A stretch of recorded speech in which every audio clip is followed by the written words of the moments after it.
आता तू आज हा एवढा मोठा सेटअप उभा केलास तर जर तू पॉलिटिक्सचा विचार करतोयस तर तुमच्याकडे नॉन महाराष्ट्रीयन जास्त काम करतात. सो ती सिच्युएशन तू कशी हँडल करतो किंवा काय तुझ्यावर दबाव कधी कोणी काय टाकलाय किंवा काय असं कधी चर्चा झाली आहे का?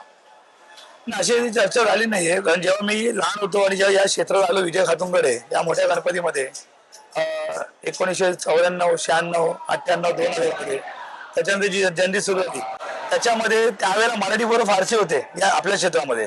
आणि त्याच्यानंतर हळूहळू मराठी पोरं कमी होत गेली आणि माझ्या नजरेत तरी कमी होत गेली. पण फारसे उत्तर भारतीय किंवा बिहारी या लोकांमुळे आपलं गणेशोत्सव टिकून आहे.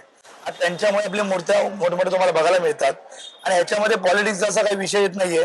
कारण बऱ्याचशा वेळा असं होतं की आम्हाला कुठून दबाव आला असं अशा काही गोष्टी होत नाहीये.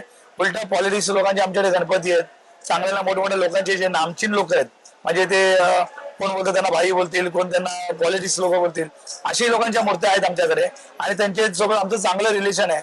पण आम्ही कुठल्या पक्षात नाहीये ना आम्ही कुठला श्रेय देतो की या पक्षाला किंवा या माणसाला जास्त श्रेय देणं असं माझ्याकडे तरी मला तरी नाही आवडत.